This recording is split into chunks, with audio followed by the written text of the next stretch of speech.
আসসালামু আলাইকুম প্রিয় দর্শক, আশা করছি আপনারা সকলেই ভালো আছেন। শুরুতেই ঈদের শুভেচ্ছা, ঈদ মোবারক।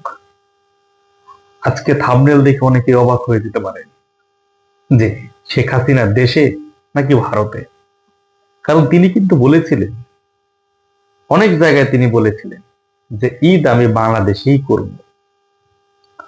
এখন হতেও পারে তিনি দেশেই আছেন এবং যখন তখন তিনি জনসম্মুখে চলে আসবে। এটা হলে কিন্তু অবাক হওয়ার কিছু থাকবে না। কারণ আপনারা যদি লক্ষ্য করেন, গত 10 দিনে আমাদের সেনাপ্রধান ইউনূসের সাথে 4বার দেখা করছে। এগুলো কিন্তু আপনার বুঝতে হবে, এগুলো একটু চিন্তা ভাবনা করতে হবে।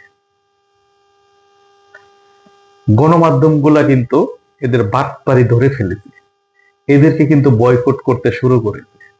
সকল কিছু যদি বিবেচনা করেন, তাহলে যদি শেখ হাসিনা বাংলাদেশে চলেও আসেন, সেটাও কিন্তু অবাক হওয়ার কিছু থাকবে না। এমনও তো হতে পারে তিনি বাংলাদেশেই আছেন, নিরাপত্তার খাতিরে তিনি এখনই এই বিষয়টা প্রকাশ করছেন না, হতেই পারে।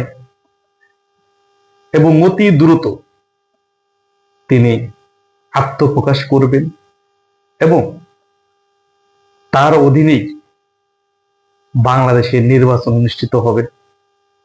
হতেই পারে, অবাক হওয়ার কিছু থাকবে না। কারণ বাংলাদেশের বর্তমান যে পরিস্থিতি, আপনি যদি বিবেচনা করে দেখেন, এনসিপি তাদের কিন্তু কোনো ভাষ্য নেই। আপনি যদি হঠাৎ করে দেখেন, মুগ্ধ মারা যায়নি, সারা বাংলাদেশে সবার সামনে যদি উন্মোচিত হয়ে যায় মুগ্ধ মারা যায় নাই, তাহলে এদের এই আন্দোলনের যে বিষয়টা, যদি ওটা সম্পূর্ণ সাজানো বাটপারি একটা মেটিকুলাস ডিজাইনের মাধ্যমে বাংলাদেশটাকে ধ্বংসের পায়তারা করেছিল, সেটা কিন্তু আবার মানুষের কাছে পরিষ্কার হয়ে যাবে। হতেও তো পারে যে সত্যিকারেই মুগ্ধ মারা যায়নি। যদি এটা হয়ে থাকে, এর পরে যদি বাংলাদেশের মানুষ জানতে পারে বাংলাদেশের নির্বাচিত প্রধানমন্ত্রী শেখ হাসিনা বাংলাদেশে চলে এসেছে, তাহলে এদের কি হবে? এদের প্যান্ট ঠিক থাকবে, নাকি ইউনূসের পেশার হাইওয়ে সে মারা যাবে? এরকম অনেক কিছু ঘটতে পারে। তাই প্রিয় দর্শক, যদি বাংলাদেশের নির্বাচিত প্রধানমন্ত্রী জননেত্রী দেশরত্ন শেখ হাসিনা বাংলাদেশে চলে এসে থাকেন, এটাও যেমন অবাক করার কিছু থাকবে না। আর মুগ্ধ যদি বেঁচে থাকে, সেটাতেও বাংলার মানুষ খুব একটা অবাক হবে বলে আমি মনে করি না। কারণ তারা বুঝে গিয়েছে এই আন্দোলন একটা মেটিকুলাস ডিজাইনের মাধ্যমে মানুষের আবেগ নিয়ে, বিবেক নিয়ে খেলা করে বাংলাদেশটাকে একটা ধ্বংসের দ্বার প্রান্তে নিয়ে গিয়েছে।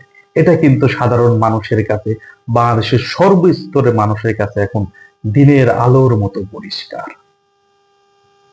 তাই হতেই পারে যে শেখ হাসিনা এখন বাংলাদেশে অবস্থান করছে। হতেই পারে মুগ্ধর নাটকটা অতি দ্রুতই সবার সামনে উন্মোচিত হবে। এগুলা হতেই পারে। আপনারা দেখতে থাকুন কি ঘটে, কি হয়। আজ এ পর্যন্তই। সকলেই ভালো থাকবেন, সুস্থ থাকবেন। আসসালামু আলাইকুম।